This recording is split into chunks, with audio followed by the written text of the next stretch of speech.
Hello दोस्तों, आज हम पढ़ेंगे बीएनएस, बीएनएसएस और बीएसए।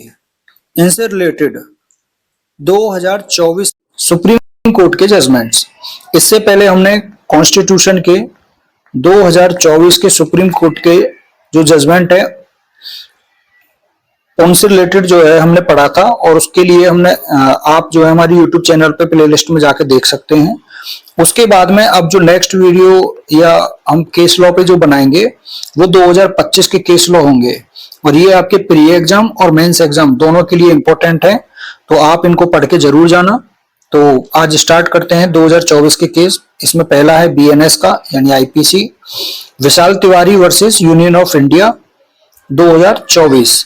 इसमें क्या था, इसमें जो बीएनएसएस और बीएनएस और बीएसए ये जो तीनों थी इनको चुनौती दी गई थी, और उस चुनौती देने वाली जो रिट थी उसको वापस ले लिए जाने के कारण फिर उसको रिपील कर दिया गया था। तो एक क्वेश्चन यहाँ पे ये हो सकता है कि जो नए कानून थे बीएनएस, बीएनएसएस और बीएसए उनको किस केस में जो है चैलेंज किया गया था, और फिर वो रिपील हो गए क्योंकि वापस ले लिया इसको। तो ये Vishal Tiwari versus Union of India का केस है। इसी से रिलेटेड एक चैलेंज और किया गया है अचिन गुप्ता वर्सेस हरियाणा राज्य 2024 के केस में। जो धारा 85-86 है बीएनएस की, उनको चैलेंज किया गया है। इससे ये जो 85-86 है ये आईपीसी की धारा 498A है, क्रूएल्टी से रिलेटेड जो है। अब इसमें क्या है, इसमें सुप्रीम कोर्ट ने समीक्षा किया है और उन पर पुनर्विचार करने हेतु सेंट्रल गवर्नमेंट से जो है वो निवेदन किया। यानी अभी भी चूंकि नए कानून आए हैं तो 85-86 यानी 498A जो है वो ज्यों का त्यों बना हुआ है। 85-86 में कोई परिवर्तन नहीं किया गया है नए कानून आने पर भी, और इसका जो मिसयूज ज्यादा हो रहा था उसके लिए सुप्रीम कोर्ट ने केंद्र सरकार को जो है वो निवेदन किया था, लेकिन अभी इसमें कुछ नहीं हुआ है। तो ये क्वेश्चन यहाँ से भी बन सकता है। और दूसरा इसमें यह है कि इससे रिलेटेड जो केस लॉ है, एक है प्रीति गुप्ता बनाम झारखंड राज्य का केस लॉ है 2010 का। इस मामले में सुप्रीम कोर्ट ने अनुभव किया था कि जो 498A है उसके प्रावधानों का व्यापक स्तर पर दुरुपयोग हो रहा है। तो ये 498A के दुरुपयोग से संबंधित जो केस है प्रीति गुप्ता बनाम झारखंड राज्य, जिसमें भी इसीलिए डायरेक्शन दिए गए थे। और उसके बाद एक और केस है अरनेश कुमार बनाम बिहार राज्य का केस है। इसमें भी सुप्रीम कोर्ट ने गिरफ्तारी संबंधी व्यापक दिशा निर्देश जारी किए थे कि भारतीय दंड संहिता की 498A है यानी 85-86 बीएनएस, इसके अधीन अपराध के प्रत्येक मामले में गिरफ्तारी जो है वो आवश्यक नहीं है। तो ये केस लॉ था। उसके बाद में तीसरा केस लॉ है राजेश शर्मा बनाम उत्तर प्रदेश राज्य का केस है, एक 2017 का। ये भी 498 से संबंधित है। इसमें जो अपने पहले के निर्देशों के साथ साथ विधि आयोग की 243वीं रिपोर्ट थी उसकी सिफारिश को भी इसमें इंक्लूड किया गया था, और कहा था कि 498A के दुरुपयोग के संबंध में डायरेक्शन जो वो दिए गए थे इसमें भी। तो राजेश शर्मा बनाम उत्तर प्रदेश राज्य हो गया, प्रीति गुप्ता बनाम झारखंड राज्य हो गया, और आपका अरनेश कुमार बनाम बिहार राज्य हो गया। तो ये 3-4 केस आपके, और एक आपका अचिन गुप्ता वाला जो केस है ये हो गया। तो इस तरह से आपके 4 केस 498A और 85 से रिलेटेड है, बहुत इंपॉर्टेंट केस लॉ है। उसके बाद में जो नेक्स्ट है आपका वो है बाबा नटराजन वर्सेस एम रेवती का केस 2024 का, और ये 494 जो आईपीसी की है जो कि प्रेजेंट में बीएनएस में 82(1) है। इसमें क्या वो थे प्रोविजन, क्या थे, किससे रिलेटेड मैटर था। तो अपराध की प्रकृति यानी दुर्व्यवहार जो है वो साधारण अपराध है या गंभीर अपराध है। एक तो ये, क्योंकि इसमें जो सजा है वो 7 वर्ष तक का कारावास और जुर्माना है, और असंज्ञेय अपराध है। तो अब ये पूछा 494 साधारण अपराध है या गंभीर अपराध है। दूसरा इसमें क्वेश्चन क्या था सीआरपीसी की धारा 418 को लेकर, जो कि बीएनएसएस में वो 458 है प्रेजेंट में। उसमें पूछा गया कि कोई भी फ्ली बाइट सेंटेंस जो होता है, जो न्यायालय के उठने तक का कारावास किसी व्यक्ति को दिया जाता है, वो क्या वैलिड है, उसकी कहां तक वैधता है, कहां तक जायज है। तो इसमें सुप्रीम कोर्ट ने कहा कि 494 के अधीन अपराध जो है वो एक गंभीर अपराध है, जबकि असंज्ञेय अपराध है। तो ये एक इंटरप्रिटेशन की बात हो गई, नई रूलिंग की बात हो गई कि वह असंज्ञेय अपराध है, जबकि सुप्रीम कोर्ट ने कहा है कि 494 के अधीन जो अपराध है वो गंभीर अपराध है, और मात्र इस कारण की धारा 494 के अंतर्गत कोई न्यूनतम दंड निर्धारित नहीं है। न्यूनतम दंड निर्धारित नहीं है। तो ये आपका जो है इसमें गंभीर अपराध माना है।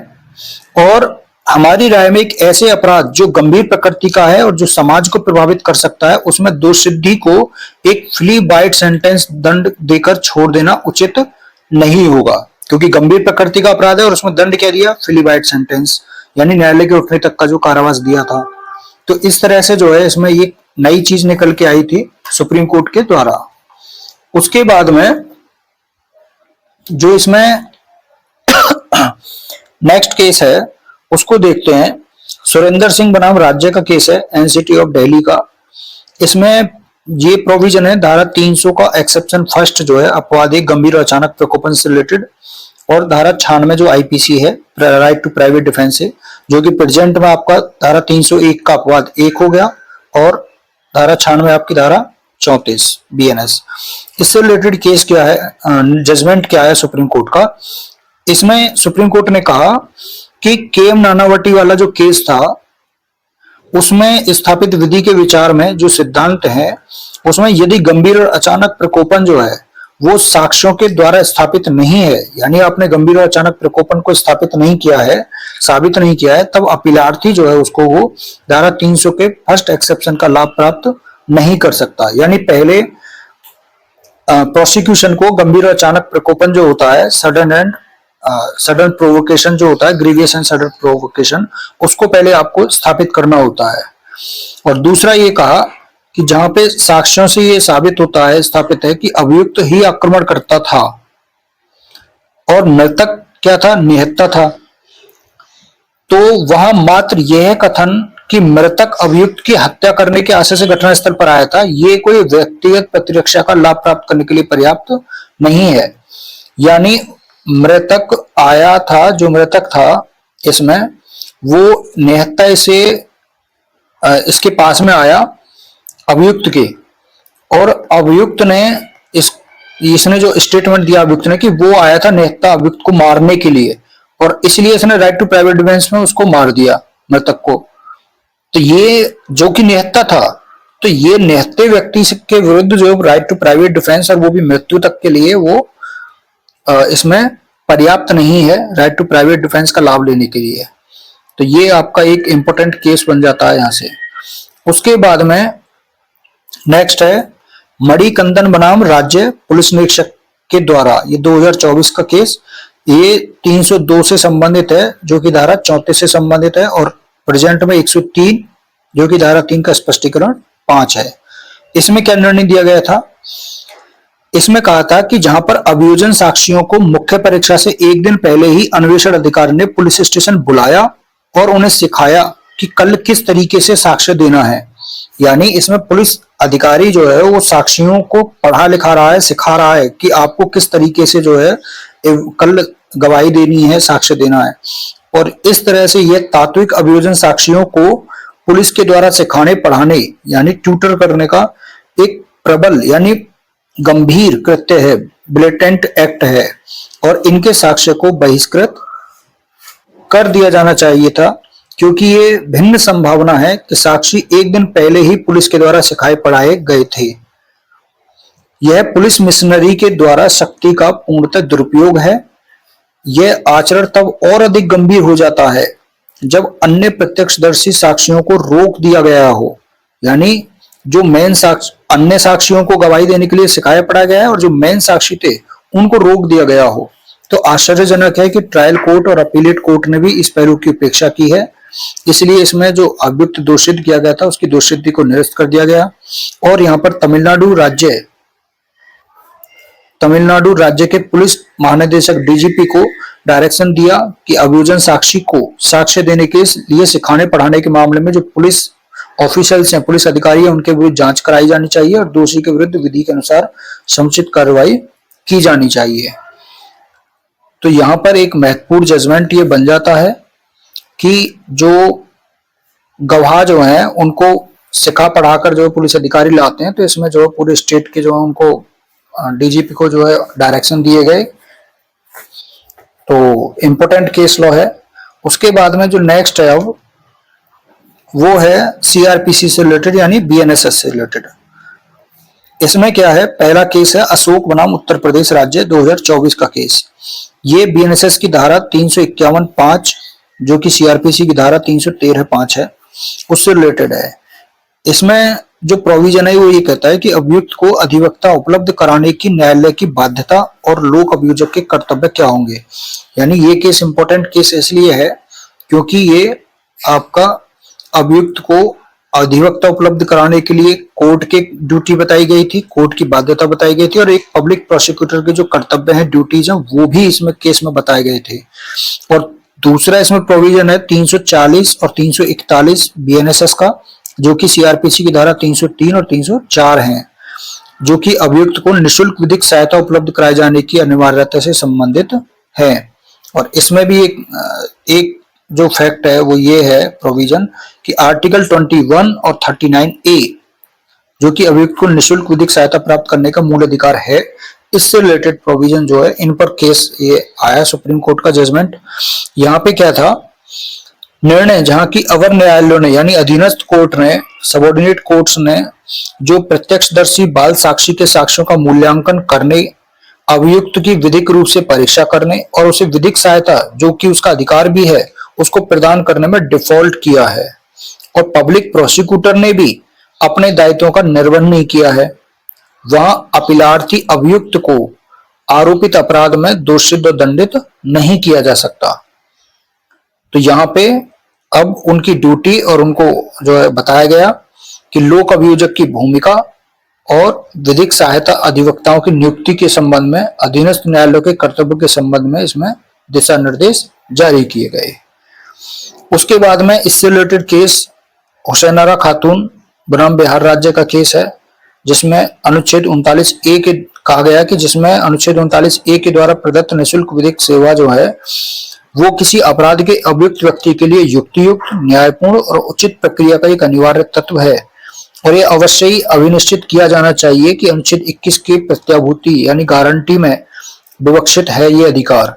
यह उस प्रत्येक अभियुक्त का संवैधानिक अधिकार है जो ऐसे कारणों से, जैसे कि निर्धनता हो गया या गरीबी हो गई या अज्ञानता हो गई, उसके कारण कोई अधिवक्ता जो है वो नियोजित करने में अभियुक्त असमर्थ होता है। दूसरा इसमें जो केस है MH हॉस्कट बनाम महाराष्ट्र राज्य का केस है 1978 का। निःशुल्क विधिक सहायता उपलब्ध कराना अनुच्छेद 21 और 39A के प्रभाव में राज्य का कर्तव्य है और सरकार, ये कोई सरकार पर दान या सरकार की मतलब जो है ये दान या भिक्षा नहीं है, ये राज्य का कर्तव्य है और अभियुक्त का अधिकार है। नेक्स्ट केस दूसरा कौन सा है, इसमें अनोखी लाल का केस है 2019 का। इसमें बोला कि अनुच्छेद 39A के अंतर्गत में उपलब्ध कराया गया अधिवक्ता अभियुक्त की प्रतिरक्षा करने के लिए वो योग्य, सक्षम और समर्थ होना चाहिए। और इसी केस में अनोखीलाल बनाम मध्य प्रदेश राज्य के केस में ही न्याय मित्र की नियुक्ति के लिए दिशा निर्देश जारी किए गए थे। तो ये क्वेश्चन डायरेक्ट भी बन जाता है कि किस केस में जो है न्याय मित्र की नियुक्ति के लिए दिशा निर्देश दिए गए थे। तो ये अनोखीलाल का केस है। उसके बाद में नेक्स्ट है इसमें माफा भाई मोती भाई सागर बनाम गुजरात राज्य का केस है। इंपोर्टेंट केस लॉ है। प्रोविजन क्या है, जो सीआरपीसी की धारा 432(1) है, जो कि प्रेजेंट में बीएनएसएस की धारा 473 है। और इसमें क्या प्रोविजन थे, किन प्रावधान पर यह आया कि समुचित सरकार के द्वारा किसी दोषित अपराधी यानी दोषित व्यक्ति के दंडादेश का निलंबन या परिहार, सस्पेंशन और रिमिट करना उसको करते समय ऐसे आदेश में शर्त जोड़े जाने अर्थात दंडादेश का सशर्त निलंबन या परिहार किए जाने की वैधता और संवैधानिकता से संबंधित ये केस था। दूसरा अनुच्छेद 14 और 21 कि क्या दंडादेश का सशर्त निलंबन या सशर्त परिहार भारत के संविधान के अनुच्छेद 14 और 21 का उल्लंघन है या नहीं है। तो इनसे रिलेटेड ये केस था। अब इसमें जजमेंट क्या आया सुप्रीम कोर्ट का, बीएनएसएस की धारा 473 की उपधारा 1 या फिर कहो कि 432 की उपधारा 1 के अंतर्गत समुचित सरकार किसी दोषित व्यक्ति के पूरे दंडादेश या उसके किसी भाग का बिना शर्त और सशर्त निलंबन और परिहार कर सकती है। तो ये इसमें अभियुक्त का ये जो है क्या है, किंतु यदि ऐसा निलंबन या परिहार सशर्त है यदि ऐसा निलंबन या परिहार सशर्त है तब उक्त शर्तें संविधान के अनुच्छेद 14 के अर्थों में युक्तियुक्त होनी चाहिए। इसका मतलब ये हो गया कि अभियुक्त को सशर्त निलंबन या परिहार जो उसका किया जा सकता है, और लेकिन इसमें जो शर्तें हैं वो अयुक्तियुक्त यानी इम्प्रॉपर और मनमानापूर्ण है, तो इससे दोषित व्यक्ति के संविधान के अनुच्छेद 21 के अधीन जो उसको अधिकार मिला है उसका ये वायलेशन हो जाएगा।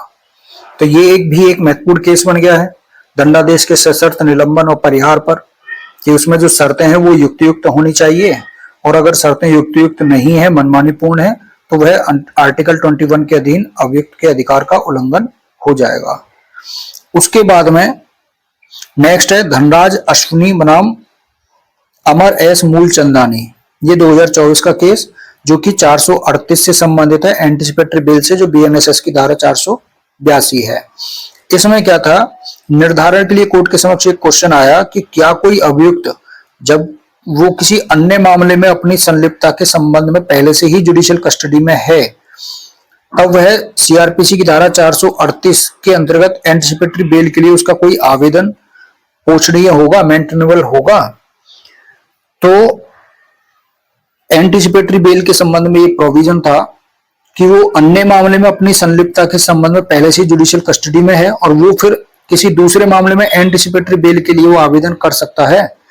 तो इसमें सुप्रीम कोर्ट ने जजमेंट क्या दिया, इसमें कहा कि यदि कोई व्यक्ति किसी अपराध के संबंध में पहले से ही जुडिशियल कस्टडी में है और उसे आशंका है कि उसको किसी अजमानती अपराध यानी नॉन बेलेबल ऑफेंस के लिए किए जाने के अभियोग में उसको अरेस्ट किया जा सकता है, तब वो सीआरपीसी की धारा 438 यानी बीएनएसएस की धारा 482 के अंतर्गत एंटीसिपेटरी बेल के लिए आवेदन कर सकता है, और ऐसे आवेदन पर विचार करने के लिए कोर्ट ऑफ सेशन या हाई कोर्ट पर कोई भी ऐसी रोक नहीं है।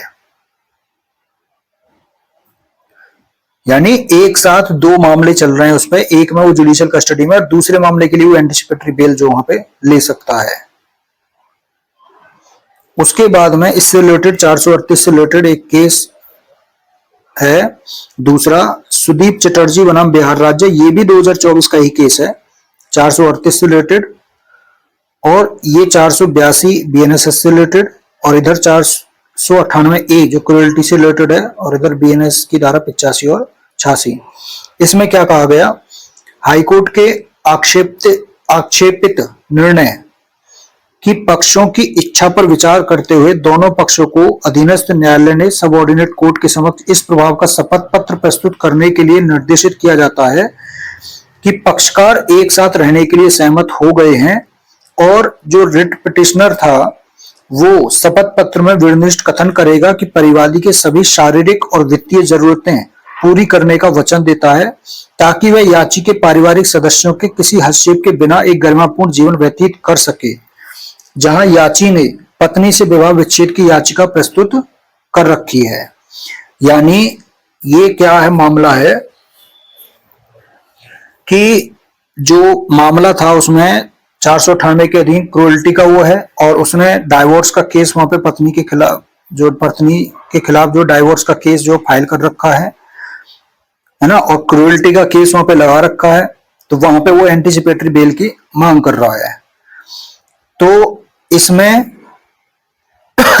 अब उसमें एंटीसिपेटरी बेल की उसमें जो शर्तें हैं वहां पे ये बात आई थी, हाईकोर्ट के आक्षेपित निर्णय क्या है कि उसने जो ऑब्जेक्शन है सुप्रीम कोर्ट को हाई कोर्ट के निर्णय पर, हाई कोर्ट का निर्णय आक्षेपित क्यों है कि उन्होंने पक्षकार जो थी, पार्टी जो थी, उनकी इच्छा पर विचार करते हुए दोनों ही पक्षकारों को, पति पत्नी को, सबऑर्डिनेट कोर्ट के समक्ष में इस प्रकार का शपथ पत्र प्रस्तुत करने के लिए कहा था कि पक्षकार जो है वो एक साथ रहने के लिए सहमत हो गए हैं, और जो याची है यानी जो पति है वो शपथ पत्र में विनिर्दिष्ट कथन करेगा कि वह परिवादी के सभी शारीरिक, परिवादी मतलब पत्नी के सभी शारीरिक और वित्तीय जरूरतें पूरी करने का वचन देता है, ताकि वह याची यानी पति के पारिवारिक सदस्यों के किसी भी हस्तक्षेप के बिना एक गरिमापूर्ण जीवन व्यतीत कर सके। तो इस प्रकार का क्या दे रहा है वो शपथ पत्र। तो इस प्रकार का शपथ पत्र वो देना, हाईकोर्ट के द्वारा पति से शपथ पत्र लेना इस तरह का कि वह परिवादी के सभी शारीरिक और वित्तीय जरूरतें पूरी कर रहे है ना, और पारिवारिक सदस्य जो उसकी फैमिली के मेंबर जो कोई भी उसकी पत्नी के जीवन में हस्तक्षेप ना करे। तो इस तरह का जो शपथ पत्र है वो क्या उस पे जो कहा गया कि ये गलत है। जहां की याची ने पत्नी से विवाह विच्छेद की याचिका भी प्रस्तुत कर रखी है, जहां की उनमें डाइवोर्स का भी केस चल रहा है। तो इसमें सुप्रीम कोर्ट ने कहा कि अग्रिम जमानत हेतु ऐसी शर्तें जो वो अधिरोपित नहीं की जानी चाहिए, इम्पोज नहीं की जानी चाहिए, जो अभियुक्त के उपस्थित समुचित अन्वेषण और एक उचित विचारण के लिए गैर आनुपातिक हो। यानी ये एक तरह से मैक्सिम है कि लेक्स नॉन कॉजिट एड इम्पॉसिबिलिया, यानी the law does not compel a man to do what he can not possibly perform, यानी विधि व्यक्ति को कुछ ऐसा करने के लिए बाध्य नहीं करती है जिसे वह संभवतः ना कर सके। तो ये एंटीसिपेटरी बेल से रिलेटेड है। और इसी से रिलेटेड एक एंटीसिपेटरी बेल से रिलेटेड एक और महत्वपूर्ण केस है, पुराना केस है, श्री गुरुबख्श बनाम पंजाब राज्य का केस। इसमें भी कहा कि कोई अभियुक्त किसी अपराध के संबंध में तब तक अग्रिम जमानत की मांग करने का हकदार है जब तक उस अपराध के संबंध में उसे गिरफ्तार नहीं कर लिया जाता है। यदि एक बार उसे गिरफ्तार कर लिया जाता है तब केवल जैसा भी मामला हो उसे 437 या 439 के अंतर्गत नियमित जमानत, अगर एक बार उसे गिरफ्तार कर लिया गया तो उसे रेगुलर बेल के लिए आवेदन करने का उपचार जो उसको उपलब्ध रहेगा। तो ये यहाँ पे जो है 438 से रिलेटेड जो है ये केस है, बहुत इंपॉर्टेंट केस लॉ है गुरुबख्श बनाम पंजाब राज्य का। और यहाँ पे 437 का मतलब क्या हो गया आपका 480 BNSS और 439 का मतलब क्या हो गया 483 BNSS। उसके बाद में नेक्स्ट है गिरीश गांधी बनाम उत्तर प्रदेश राज्य का केस 2024 का। ये सीआरपीसी की धारा 441 और 446 जो कि बीएनएसएस की धारा 485 और 491 है। तो 485 491 जो बीएनएसएस की धारा है जो कि बॉन्ड से रिलेटेड है, इसमें क्या है जो 485 वो तो कहती है कि अभियुक्त और प्रतिभूओं जो होते हैं एक्यूज से और जो गारंटी होते हैं प्रतिभू उनसे बॉन्ड जो भराया जाना। और 491 जो है यानी उस प्रक्रिया की बात करती है जब बॉन्ड को जो है वो जब्त कर लिया जाता है, सीज कर लिया जाता है। तो इसमें प्रोविजन क्या थे, इसमें प्रोविजन था कि क्या ऐसा अभियुक्त जिसके विरुद्ध देश के एक से अधिक राज्यों में अनेक आपराधिक मामले दर्ज हैं और किसी एक राज्य में उसे जमानत प्रदान कर दी गई है, तब उस एक राज्य के मामले में जमानत हेतु अभियुक्त के द्वारा दिया गया निजी बंध पत्र और प्रतिभूओं को अन्य राज्यों के मामले में भी स्वीकार किया जा सकता है। यानी एक ही उसको जो है दो अलग अलग स्टेट में स्वीकार किया जा सकता है। ये एक बड़ा इंपॉर्टेंट केस लॉ है कि सुप्रीम कोर्ट ने कहा कि अभियुक्त के द्वारा किसी एक राज्य के एक या अधिक मामले में प्रस्तुत निजी बंध पत्र और प्रतिभूओं को अन्य राज्यों के अन्य मामलों में भी जमानत के लिए प्रयोग किया जा सकता है। तो ये बॉन्ड से रिलेटेड मामला है, बहुत इंपॉर्टेंट है। आपने एक स्टेट में बेल ली, अपने जो प्रतिभू थे गारंटी जो थे उनको वहां पे साइन वगैरह करा के और उनसे और उन्हीं को फिर अन्य स्टेट में भी जो है वो अप्लाई कर दिया। उसके बाद में इससे रिलेटेड जो केस है एक और है बॉन्ड से रिलेटेड सत्येंद्र कुमार अंतिल बनाम सीबीआई 2022 का केस। इसमें भी बोला था कि बंध पत्र में ऐसी शर्तें अधिरोपित करना जो अनुपालन के लिए असंभव हो जाएं, वो किसी को दोषमुक्त यानी दोषमुक्त नहीं मतलब मुक्त किए जाने यानी जमानत पर छोड़े जाने के उद्देश्य को वो पराजित करने वाला यानी विफल करने वाला, डिफीट करने वाला होगा अगर ऐसी शर्त आप अधिरोपित करते हो बंध पत्र में।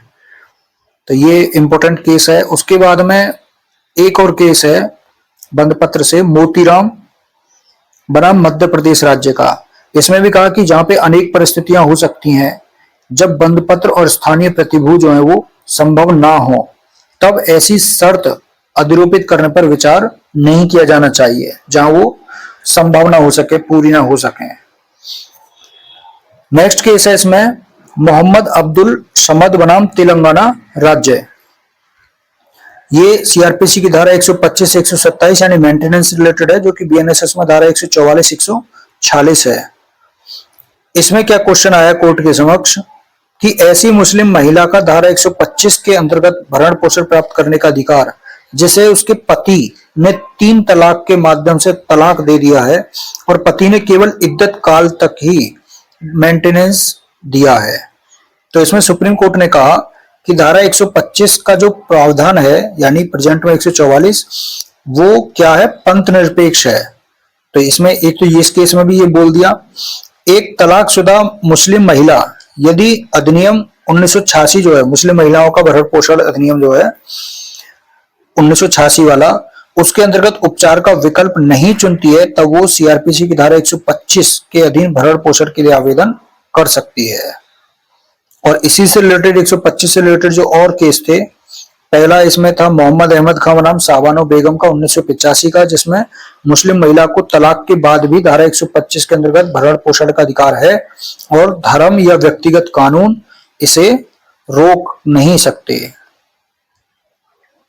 ऐसे डैनियल लतीफी बनाम यूनियन ऑफ इंडिया का केस है 2002 का।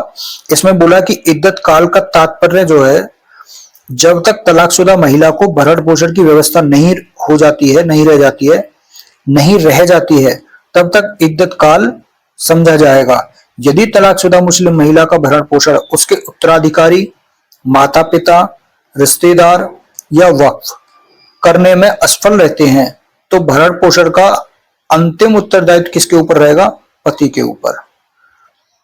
ऐसे ही शारा बानो बनाम भारत संघ का केस है 2017 का, जिसमें प्रश्न थे कि क्या तलाक बिद्दत जो वो मुस्लिम पर्सनल लॉ के तहत में मान्य है, क्या संविधान के मूलभूत अधिकारों का उल्लंघन करता है यह तलाक बिद्दत। तो इसमें जजमेंट आया था 3-2 के बहुमत से, संविधान कॉन्स्टिट्यूशनल बेंच थी इसमें। तो इसमें पहला बोला कि तलाक बिद्दत जो है वो असंवैधानिक है और अमान्य है, और दूसरा यह महिलाओं के समानता और गरिमा के अधिकार का उल्लंघन है, यानी आर्टिकल 14 और 21 का। ऐसे ही दूसरा केस है रजनीश बनाम नेहा का 2020 का केस है। इसमें भी क्वेश्चन यही थे कि भरण पोषण वो कब से प्रभावी होगा, आवेदन की तारीख से या आदेश की तारीख से, और वह राशि निर्धारित करने के लिए कौन कौन से मानक जो है कारक देखे जाएंगे, अदालतें ऐसे मामलों को कितने समय में निपटाएं, और पति पत्नी की आय और खर्च का सही डिस्क्लोज कैसे होगा। तो रजनीश बनाम नेहा के केस में सुप्रीम कोर्ट ने निर्णय दिया कि भरण पोषण कब से प्रभावी होगा, तो भरण पोषण सामान्यतः नियम होता है आदेश की तारीख से, लेकिन अगर विशेष कारण हो तो आवेदन की तारीख से भी एप्लीकेशन यानी लागू किया जा सकता है, लेकिन इसके लिए अदालत को क्या करना होगा, कारण स्पष्ट करने होंगे। और दूसरा जो क्वेश्चन था इसमें, राशि निर्धारित करने के लिए कौन कौन से कारक देखे जाएंगे, तो राशि निर्धारण के लिए जो मानक हैं उसमें जैसे कि पति की वास्तविक आय क्या है, संपत्ति कितनी है, पत्नी की आय, उसकी स्थिति, उसका खर्चा, और पत्नी और बच्चे का जीवन स्तर जो शादी के दौरान है, विवाह के दौरान, शादी की अवधि, विवाह की अवधि कितने अवधि होगी है विवाह की, और बच्चों की जरूरत है, स्वास्थ्य, शिक्षा, किराया, मेडिकल खर्च, इस तरह के जो है मानक देखे जाएंगे। और ट्रांसपेरेंसी यानी पारदर्शिता, यानी कैसे डिस्क्लोज होंगे, कैसे उनकी वित्तीय आय देखी जाएगी, तो दोनों पक्षों को, पति पत्नी को अपना वित्तीय हलफनामा यानी affidavit of disclosure of assets and liabilities ये देना अनिवार्य होगा, और इसमें आय, संपत्ति, खर्च, कर्ज, इन सभी का ब्यौरा जो होगा, यानी पति पत्नी दोनों से ही एक एफिडेविट लिया जा रहा है कि आप अपनी संपत्ति को, आय को, खर्च को, कर्ज को, सभी को इसमें जो है ब्यौरा दो। टाइम कितने टाइम में निपटाना होगा, तो अदालतों को निर्देश है कि ऐसे मामलों को 6 माह के भीतर निपटाएं। लंबी देरी से पत्नी और बच्चों का जीवन कठिन हो जाता है जो सामाजिक न्याय के विरुद्ध है। मेंटेनेंस का, भरण पोषण का उद्देश्य क्या है, इसमें कहा कि मेंटेनेंस दान या उपहार नहीं है बल्कि पति का वैधानिक दायित्व है। इसका मकसद क्या होता है, इसका मकसद पत्नी और बच्चों को सिर्फ जीवित रहने भर का साधन नहीं है बल्कि एक सम्मानजनक जीवन जीने की सुविधा देना है। तो ये आपका केस हुआ। उसके बाद में नेक्स्ट है सेंटो वर्गीज बनाम जुल्फिकार हुसैन का केस 2024 का। इसमें क्या प्रोविजन है, जो सीआरपीसी की धारा 102 है उसमें ये निर्धारण के लिए कोर्ट के समक्ष प्रश्न आए कि यदि कोई पुलिस अधिकारी धारा 102 की उपधारा 1 के अंतर्गत कोई संपत्ति अभिग्रहित करता है और उसकी तत्काल सूचना अधिकारिता रखने वाले मजिस्ट्रेट को धारा 102 के क्लॉज 3 के अंतर्गत नहीं देता है, तब इसका क्या प्रभाव होगा। यानी पुलिस अधिकारी ने संपत्ति तो सीज कर ली, अब उसके बाद में सीज करने के बाद में उसकी तत्काल सूचना, देखो यहाँ पे सूचना के लिए जो इंटरप्रिटेशन है वो किया गया है कि तत्काल सूचना किसको देगा, मजिस्ट्रेट को देगा।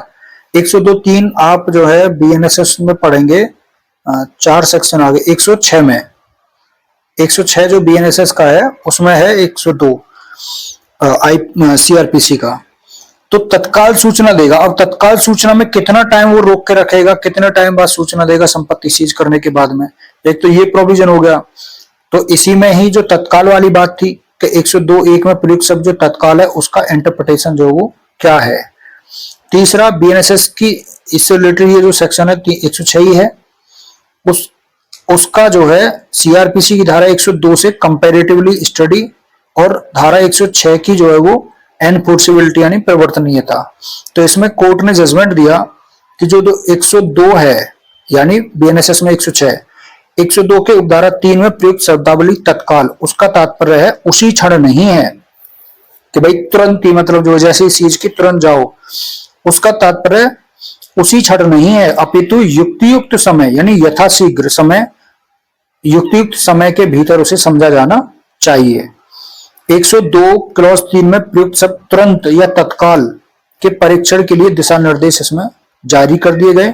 बोला कि तत्काल शब्द जो तुरंत का समानार्थी है, जिसका अर्थ होता है सभी युक्तियुक्त शीघ्रता से, है ना।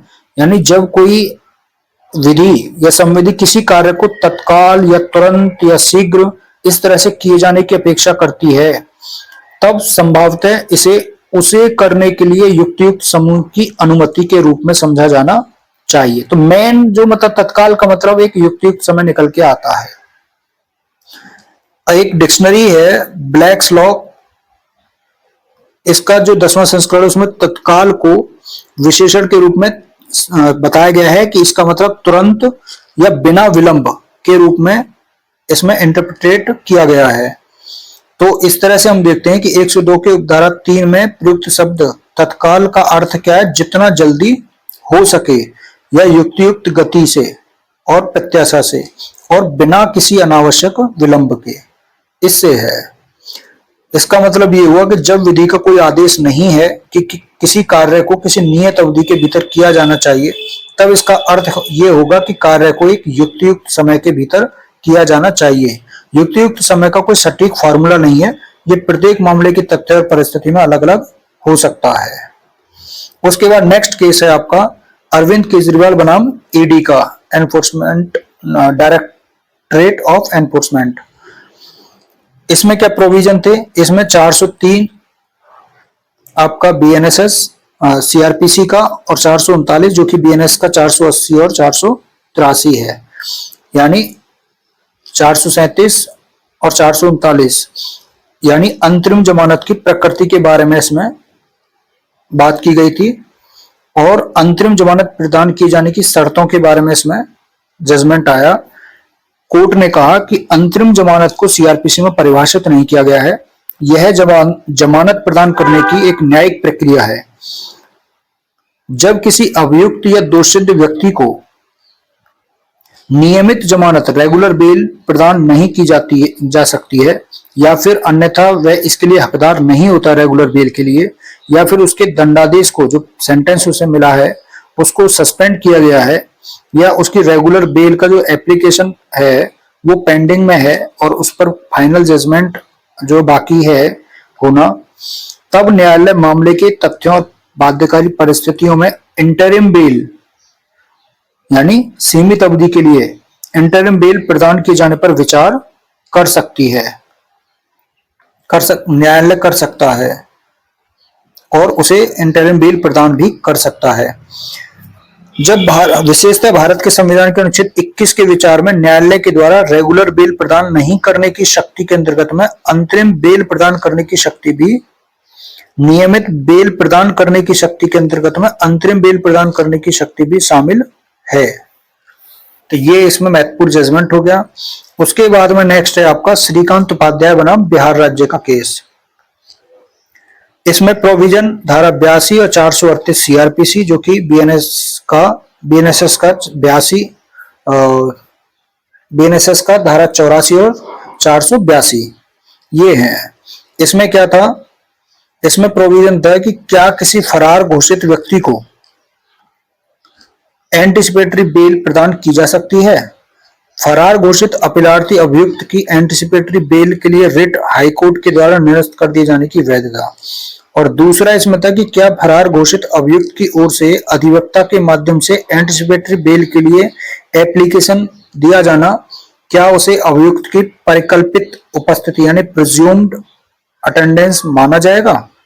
तो कोर्ट ने जजमेंट दिया कि जहां अभियुक्त के विरुद्ध सीआरपीसी की धारा 82 के अंतर्गत फरार होने की घोषणा भी हो गई, 83 के अधीन कार्रवाई भी प्रारंभ कर दी गई है और अभियुक्त कोर्ट में उपस्थित होने के बजाय सीधे हाई कोर्ट में अपना एंटिसिपेटरी बेल के लिए आवेदन कर रहा है, तो ऐसा अभियुक्त के द्वारा विधि की अवज्ञा करने वाला व्यक्ति उसे माना जाएगा।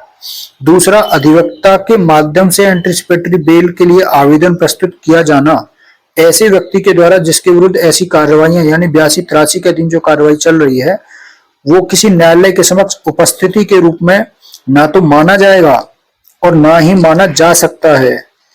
फरार का मतलब अभियुक्त स्वयं को छिपा रहा है ना। तो ये जो प्रोविजन था इसमें, इसी से रिलेटेड जो प्रोविजन है वो है प्रेम शंकर प्रसाद बनाम बिहार राज्य 2022 का केस है। इसमें कहा सुप्रीम कोर्ट ने कि जब कोई अभियुक्त फरार है और एक फरार अपराधी उद्घोषित उसे कर दिया गया है तो उसे अग्रिम जमानत प्रदान किए जाने का कोई प्रश्न ही नहीं उठता है। जब कोई व्यक्ति जिसके विरुद्ध वारंट जारी किया जा चुका है वो फरार है या वारंट से बचने के लिए स्वयं को छिपा रहा है और धारा 82 के अंतर्गत वह एक फरार अपराधी के रूप में उद्घोषित कर दिया गया है, वह अग्रिम जमानत का उपचार पाने का हकदार नहीं है। तो ये एक केस हो गया 22 का प्रेम शंकर बनाम बिहार राज्य का। और दूसरा है मध्य प्रदेश राज्य बनाम प्रदीप शर्मा का केस है 2014 का। ये भी एक महत्वपूर्ण केस है कि यदि कोई व्यक्ति सीआरपीसी की धारा 82 के अधीन फरार या उद्घोषित अपराधी घोषित कर दिया गया है तो वह अग्रिम जमानत पाने का हकदार नहीं है। उसके बाद में नेक्स्ट है इसमें डब्लू कुजूर बनाम झारखंड राज्य 2024 का। ये धारा 173 सीआरपीसी जो कि 193 बीएनएसएस है, उसमें इनकम्प्लीट फाइनल रिपोर्ट जो प्रस्तुत किए जाते हैं उसकी वैधता को निर्धारित किया गया। और दूसरा 439 सीआरपीसी इसके संबंध में कि विचारण के अंतिम चरण में जमानत का आवेदन दाखिल किए जाने की वैधता। तो इसमें सुप्रीम कोर्ट ने कहा कि जहां सुनवाई के दौरान ये फैक्ट सामने आए हैं कि झारखंड सहित उत्तर प्रदेश, बिहार, इनमें सीआरपीसी की धारा 173 के अंतर्गत में इनकम्प्लीट फाइनल रिपोर्ट प्रस्तुत की जा रही है, यानी इनकम्प्लीट चार्जशीट या फिर धारा 173(5) के अंतर्गत में डॉक्यूमेंट का उसके साथ में संलग्न न होना न्यायालयों के समक्ष अन्य कार्रवाइयों के उत्पन्न होने का कारण बन रहा है। यानी इस तरह से उसमें अन्य कार्रवाई की जा सकती है, विशेषकर तब जब इन आधारों पर यानी जो दस्तावेज पेश नहीं किए या इनकम्प्लीट चार्जशीट आप पेश कर रहे हो तो उपयुक्त आधारों पर डिफॉल्ट बेल के प्रश्न उत्पन्न होते हैं। इसका मतलब ये हो गया कि यहाँ पे अभियुक्त जो वो डिफॉल्ट बेल का हकदार हो जाता है, जो कि 167(2) है सीआरपीसी का और 187(2) है बीएनएसएस का। डिफॉल्ट बेल से संबंधित निर्देशित किया जाता है, सुप्रीम कोर्ट ने कहा निर्देशित किया जाता है कि प्रत्येक राज्य के पुलिस थाने के भार सदक अधिकारी अन्वेषण संबंधी निर्देशों का कड़ाई से अनुपालन करेंगे और उनका अनुपालन न किए जाने का उल्लेख कड़ाई से उस न्यायालय के द्वारा किया जाएगा जिसके समक्ष संबंधित रिपोर्ट पेश की जाती है। अब दूसरा फैक्ट इसमें यह था कि जब विचारण की प्रक्रिया अंतिम चरण में है, फाइनल स्टेज में है ट्रायल, और केवल एक साक्षी का ही साक्ष्य लिया जाना बाकी था, तब अपीलार्थी यानी जो अभियुक्त है धारा आईपीसी की धारा 302 और 120 बी जो कि धारा 25(1)(b) ए और 26, 27 और 35 आर्म्स एक्ट की इनके अंतर्गत अपराधों का अभियुक्त है उसको जमानत प्रदान नहीं की जा सकती। यानी फाइनल स्टेज जब चल रहा है ट्रायल का, तब उसको जमानत प्रदान नहीं की जा सकती। इसी से रिलेटेड जो केस है दिनेश डालमिया बनाम सीबीआई 2007 का, इसमें क्या था, इसमें मुद्दा था कि क्या चार्जशीट दायर करने से पहले ही सीबीआई आगे की जांच कर सकती है, फर्दर इन्वेस्टिगेशन कर सकती है सीबीआई। दूसरा था कि क्या एक ही मामले में बार बार सप्लीमेंट्री चार्जशीट दायर की जा सकती है। तीसरा था कि क्या अभियुक्त यानी इस मामले में दिनेश डालमिया, तो क्या अभियुक्त को इस आधार पर राहत मिल सकती है कि सीबीआई ने अभी तक पूरी जांच नहीं की है या जांच पूरी नहीं की है। तो सुप्रीम कोर्ट ने कहा आगे की जांच की अनुमति के लिए, फर्दर इन्वेस्टिगेशन के लिए, कि सीआरपीसी की धारा 173(8) जो है वो उसके तहत सीबीआई या पुलिस को अधिकार है कि वे चार्जशीट दाखिल करने के बाद भी आगे इन्वेस्टिगेशन कर सकती हैं। इसके लिए कोर्ट की अनुमति लेना आवश्यक होता है। दूसरा, सप्लीमेंट्री चार्जशीट के बारे में कहा कि अगर आगे की जांच में, फर्दर इन्वेस्टिगेशन में कोई नए साक्ष्य या नए फैक्ट मिलते हैं तो सीबीआई जो वो सप्लीमेंट्री चार्जशीट जो वो फाइल कर सकती है। ये बिल्कुल वैध है और इसे डबल जियोपार्डी नहीं माना जाएगा। तीसरा, अभियुक्त की दलील को खारिज कर दिया गया क्योंकि इसमें अभियुक्त ने कहा कि जब तक पूरी जांच नहीं होती है उन्हें ट्रायल का सामना नहीं करना चाहिए। तो कोर्ट ने ये दलील खारिज कर दी और कहा कि ट्रायल शुरू हो सकता है और आगे की जांच भी वो इसके पैरेलल में चल सकती है। दूसरा केस है सीबीआई बनाम कपिल बागवान 2024 का, इसी से रिलेटेड है।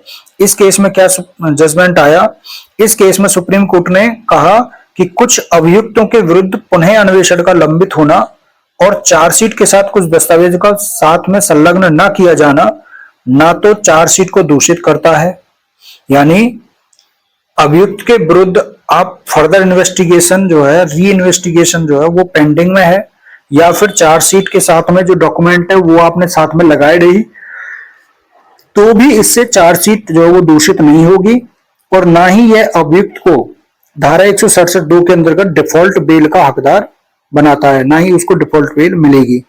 इस आधार पर कि चार्जशीट जो वो इनकम्प्लीट है या फिर चार्जशीट जो 173(2) की शर्तों में पेश नहीं की गई है। तो ये एक केस था। उसके बाद में नेक्स्ट है इसमें बिल्किंस याकूब रसूल बनाम भारत संघ का केस।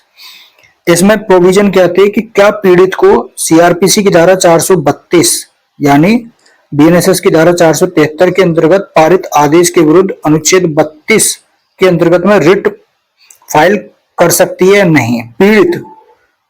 पीड़ित क्या 432 के अंतर्गत में रिट फाइल कर सकती है कि नहीं? 432 के अंतर्गत पारित आदेश के विरुद्ध। दूसरा है धारा 432 गोधरा ट्रेन कांड के बाद उत्पन्न गुजरात दंगा की पीड़िता बिल्किंस गैंगरेप प्रकरण के 11 दोषियों जो गुजरात की जेल में आजीवन कारावास की सजा भुगत रहे थे, उनको गुजरात राज्य की सरकार के द्वारा समय से पहले रिहाई का आदेश जारी कर उन्हें रिहा करने की वैधता, इसको निर्धारित किया गया। तो कोर्ट ने कहा कि अनुच्छेद 32 के अंतर्गत रिट याचिका प्रस्तुत करना स्वयं में एक मूल अधिकार है, इसलिए पीड़िता के द्वारा पेश की गई ऐसी याचिका मेंटेनेबल है, पूछनीय है। तो ये यहाँ पे बोला पीड़िता भी 432 के आदेश के विरुद्ध और अनुच्छेद 32 के अंतर्गत में रिट फाइल कर सकती है।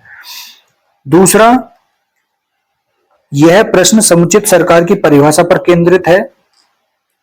यह आएगा यहाँ पे, या नहीं है, यह है कि मतलब जो उसमें दूसरा वाला जो क्वेश्चन था, तो ये समुचित सरकार की परिभाषा पर डिपेंड है कि समुचित सरकार को सीआरपीसी की धारा 432(7) में जो है वो स्पष्ट रूप से परिभाषित कर दिया गया है।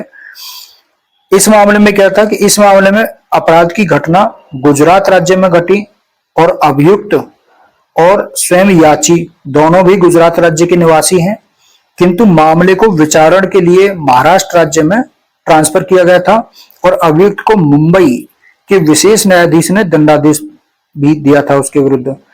इसलिए यह नहीं कहा जा सकता कि मामले में गुजरात की राज्य सरकार को समुचित सरकार होगी। ये नहीं कहा जा सकता कि मामले में गुजरात की राज्य सरकार समुचित सरकार होगी, जबकि महाराष्ट्र की सरकार ने, दोनों ही गुजरात के निवासी हैं, ट्रायल हुआ महाराष्ट्र राज्य में, है ना, और महाराष्ट्र राज्य में मुंबई की कोर्ट ने उसको दंडादेश दिया। अब यहाँ पे ये नहीं कहा जा सकता कि गुजरात की राज्य सरकार समुचित सरकार है, क्योंकि 432(7) में राज्य की सरकार, उस राज्य की सरकार जिसने अपराधी को दंडादेश किया है, वह ही दोषसिद्धि के कारावास की सजा में किसी छूट पर संबंधित आदेश पारित करने के लिए समुचित सरकार होगी। तो इस तरह से मामले में छूट प्रार्थना को सुनने के लिए गुजरात राज्य की सरकार को कोई क्षेत्राधिकार प्राप्त नहीं था। इसके बाद नेक्स्ट केस है फ्रैंक वीट्स बनाम नारकोटिक कंट्रोल ब्यूरो NCB। इसमें प्रोविजन है CRPC की धारा 439 और 483 BNSS की, और NDPS की धारा 437 इसमें प्रोविजन था कि जमानत की एक शर्त के रूप में किसी अभियुक्त को उसे गूगल मैप पर अपनी लोकेशन इन्वेस्टिगेशन ऑफिसर से साझा करने के लिए अनिवार्य बनाया जा सकता है। यानी पुलिस ऑफिसर ये कह रहा है कि तुम अपनी जो लोकेशन है वो गूगल मैप पर हमें भेजो, तभी हम तुम्हें जमानत देंगे। दूसरा है आर्टिकल 21 से कि क्या किसी अभियुक्त को जमानत की एक शर्त के रूप में अपनी लोकेशन गूगल मैप पर साझा करने का आदेश दिए जाने से उसके अनुच्छेद 21 के अंतर्गत उसके फंडामेंटल राइट का वायलेशन होता है। तो कोर्ट ने कहा कि अभियुक्त को जमानत प्रदान करने में ऐसी शर्तें अधिरोपित करना, इम्पोज करना, जो जमानत पर छोड़े गए अभियुक्त की गतिविधियों का किसी तकनीक अथवा अन्यथा के माध्यम से, किसी भी माध्यम से पुलिस या अन्वेषण एजेंसी को पता लगाने हेतु जो समर्थ बनाती है, वो निसंदेह ही अभियुक्त के अनुच्छेद 21 के अंतर्गत गारंटीड राइट टू प्राइवेसी का वायलेशन करती है। इसलिए जमानत प्रदान करने में अपीलार्थी पर यानी अभियुक्त पर गूगल मैप के द्वारा अपनी लोकेशन साझा करने की शर्तें अधिरोपित नहीं की जा सकती हैं। जमानत की अनेक शर्तों में से ये वाली शर्त जो उसको निरस्त कर दिया गया, और देश भर के न्यायालयों को ऐसी शर्तें अधिरोपित नहीं करने के लिए निर्देशित किया गया। तो ये आपके BNSS के जो हैं केस खत्म होते हैं। उसके बाद में केस है एविडेंस के। एविडेंस के क्या है, पहला इसमें केस है अशोक बनाम छत्तीसगढ़ राज्य 2024 का। इसमें प्रोविजन है धारा 11 इंडियन एविडेंस एक्ट का, जो कि धारा 9 है BSA का। अपीलार्थी के द्वारा प्रस्तुत अन्यत्र होने का तर्क जो है वो उसको स्पष्ट किया गया कि अन्यत्र का मतलब, और दूसरा 106 इंडियन एविडेंस एक्ट की प्रवर्तनीयता की वैधता। इसमें कहा गया कि जो अन्यत्र है, जो रूल ऑफ एलिबी है धारा 11 में इंडियन एविडेंस में और 9 में BSA में, अन्यत्र का तर्क केवल तभी प्राप्त होगा जब उक्त अन्यत्र एक ऐसा स्थान है जो इतनी दूर है कि किसी व्यक्ति का घटना स्थल पर पहुंचना और उस तारीख पर और समय पर अपराध में भागीदारी करना अति असंभव या असंभाव्य है, यानी तभी वो पर्याप्त प्राप्त अन्यत्र का तर्क जो वो प्राप्त होगा। यह भारतीय साक्ष्य अधिनियम की धारा 11 के अंतर्गत एक मान्यता प्राप्त साक्ष्य का एक नियम है कि तथ्य जो विवादित तथ्य से असंगत हैं, रिलीवेंट है, वो क्या होते हैं, रिलीवेंट। यानी यदि अभियुक्त की ओर से एक झूठा अन्यत्र का तर्क लिया जाता है, तब यह उसके विरुद्ध परिस्थितियों की कड़ी में एक अतिरिक्त कड़ी होगा। यानी परिस्थितियों की कड़ी में उसके विरुद्ध, यानी ये क्या होगा, झूठा अन्यत्र का तर्क लिया जाएगा तो उसको दोषी ठहराया जाएगा। लेकिन किंतु इसी के मात्र पर कि उसने झूठा अन्यत्र का तर्क लिया, इसके आधार पर ही केवल आप दोष सिद्धि नहीं कर सकते। इसी से रिलेटेड ये केस था विनय कुमार सिंह बनाम बिहार राज्य का, जिसमें ये बात जो है ऊपर हमने पढ़ी है ये बोली थी। दूसरा 106 की जो प्रवर्तनीय था उस पर आया था कि 106 के अधीन अभियुक्त को घटना से संबंधित जानकारी को स्पष्ट करना होता है जो उसके संज्ञान में है। ये अभियुक्त को ही जो है, क्योंकि विशेषतः ज्ञात तथ्यों को साबित करना जो है वो अभियुक्त का काम होता है, जो उसके संज्ञान में होती हैं बातें। इसी से रिलेटेड दूसरा केस है नुसरत परवीन बनाम झारखंड राज्य का, 2024 का ही ये केस है। इसमें धारा 8 इंडियन एविडेंस एक्ट, जो कि धारा 6 है BSA की, और 106 मतलब जो इंडियन एविडेंस एक्ट की धारा है उससे रिलेटेड कि पूर्णतः परिस्थिति जन्य साक्ष्य पर आधारित मामलों में दोष सिद्धि किस तरह से की जाए और जो कॉज है उसको लास्ट सीन थ्योरी को और अभियुक्त पर सबूत के बाहर की प्रवर्तनिया को किस तरह से देखा जाए, इनसे रिलेटेड प्रावधान इसमें बताए गए। दूसरा निर्णय क्या था इसमें सुप्रीम कोर्ट ने कहा कि परिस्थिति जन्य साक्ष्य पर आधारित मामलों में दोष सिद्धि केवल तभी की जा सकती है जब मामले की परिस्थितियों को इस न्यायालय के द्वारा शरद बिंदी चंद शारदा बनाम महाराष्ट्र राज्य 1984 के मामले में स्थापित पंचशील सिद्धांत के अंतर्गत उन्हें साबित कर दिया गया हो। दूसरा, हेतुक के संबंध में, इसमें हेतु है, हेतुक नहीं है, हेतु है। हेतु के संबंध में अति प्राचीन सिद्धांत है कि हेतु का सबूत हत्या के किसी मामले में एक अनिवार्य शर्त नहीं है। फिर भी परिस्थिति जन्य साक्ष्य पर शुद्ध रूप से आधारित किसी मामले में यदि हेतु समुचित रूप से स्थापित है तब यह अति महत्व का माना जाता है। यानी परिस्थिति जन्य साक्ष्य पर कोई मामला आधारित है और उसमें हेतु जो वो स्थापित कर दिया गया है तब वो अति महत्व का माना जाता है और निश्चित रूप से ही अभियोजन के मामले को सशक्त करते हुए, मजबूत करते हुए दोषी परिस्थितियों की कड़ी में एक महत्वपूर्ण संपुष्टिकारक कड़ी जो हेतु बन जाता है। तो हेतु के संबंध में ये महत्वपूर्ण केस हो गया। इसी से रिलेटेड केस है नंदू सिंह बनाम छत्तीसगढ़ राज्य 2022 का केस है ये। दूसरा इसमें क्या फैक्ट बताया गया, तीसरा बल्कि लास्ट सीन थ्योरी वाला जो था, परिस्थिति जन्य साक्ष्य अंतिम बार देखा गया यानी लास्ट सीन टुगेदर का साक्ष्य परिस्थिति जन्य साक्ष्य होता है जिसके आधार पर धारा 106 के प्रभाव में, जो इंडियन एविडेंस एक्ट की 106 है और बीएसए की 109, उसके प्रभाव में सबूत का भार जो वो अपीलार्थी यानी अभियुक्त पर डाल दिया गया है। दांडिक विधि शास्त्र का एक आधारभूत सिद्धांत है कि धारा 106 केवल तभी लागू होगी जब सबूत का भार, मतलब धारा 106 केवल तभी लागू होगी और सबूत का भार अभियुक्त पर तभी डाला जाएगा जब अभियोजन ने आधारभूत तथ्यों को साबित करने में सफल रहा हो। यानी पहले 106 लागू होने के लिए पहले अभियोजन पक्ष को मामले को स्थापित करना पड़ता है और उस भार को अभियोजन की तरफ को डालने के लिए अपने फैक्ट को जो साबित करना होता है, जिससे कुछ अन्य तथ्यों की विद्यमानता के संबंध में एक युक्तियुक्त अनुमान लगाया जा सकता है अभियुक्त के विरुद्ध, ताकि जो अभियुक्त के ज्ञान में है, संज्ञान में है, विशेष जानकारी में है। जब अभियुक्त इन तथ्यों का स्पष्टीकरण देने में विफल रहता है जो उसके संज्ञान में है, तब न्यायालय अभियुक्त के विरुद्ध एक समुचित अनुमान लगा सकता है। फिर भी यदि अभियोजन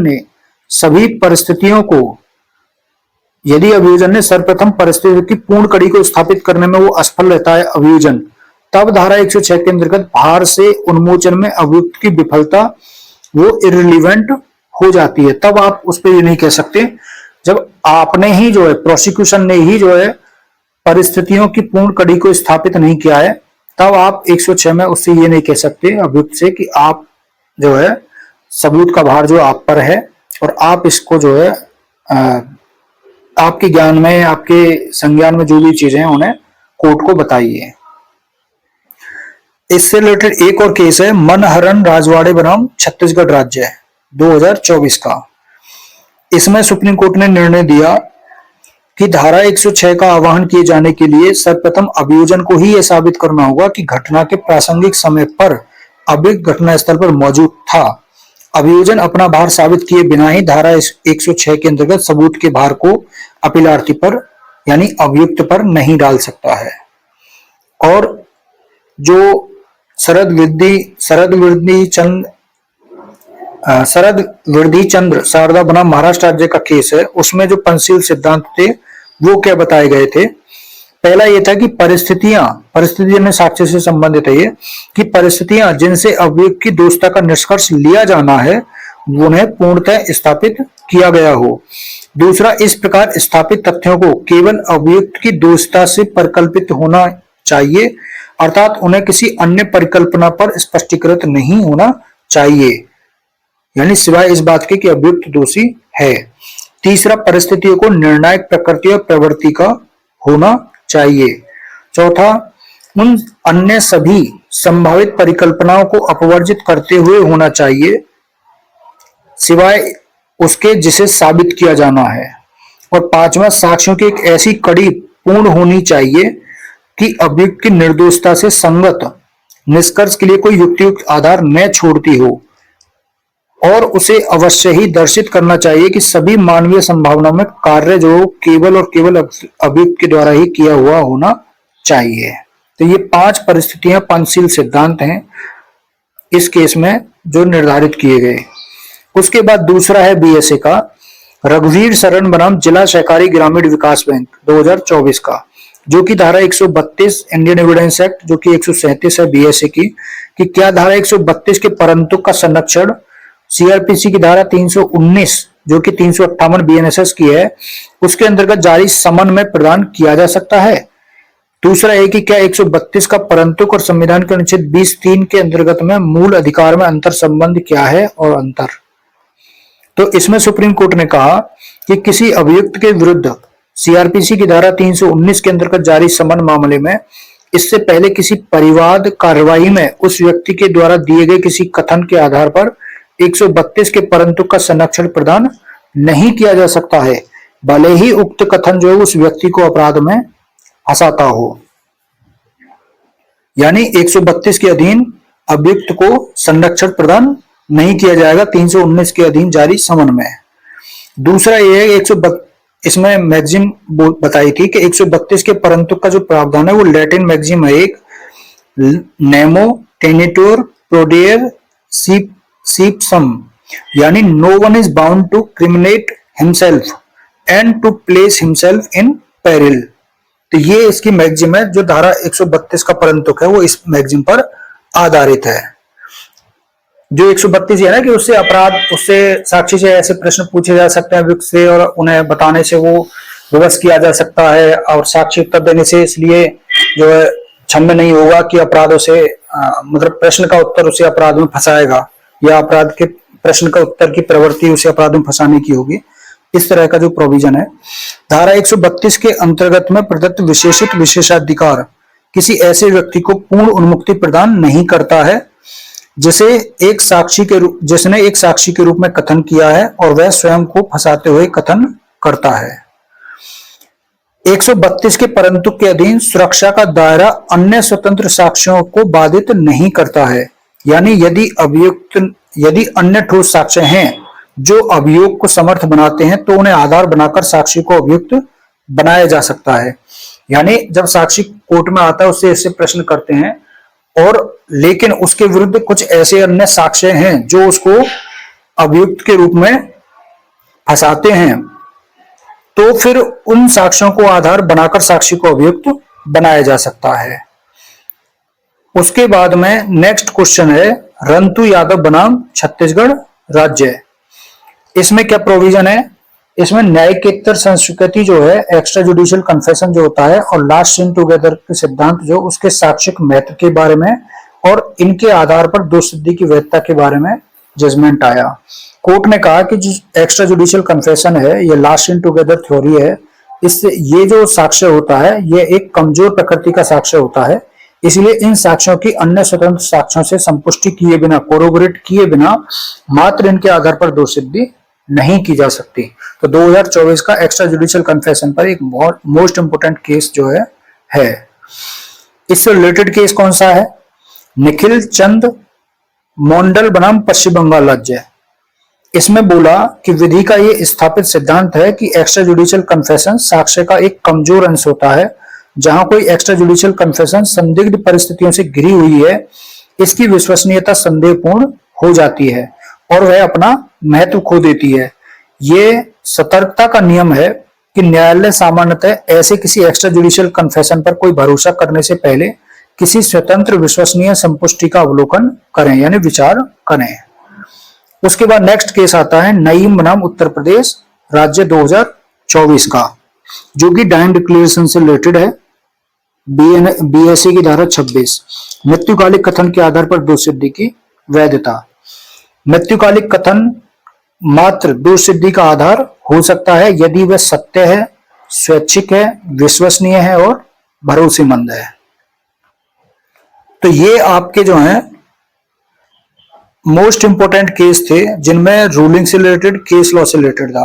बाकी तो देखो 106 से, इंडियन एविडेंस एक्ट से 106 जो कि बीएसए की 109 है, इससे रिलेटेड कम से कम 8-10 केस आपको वैसे और मिल जाएंगे। सभी में वही बात कही गई है ना। और 32 से रिलेटेड आपको केस बहुत मिल जाएंगे।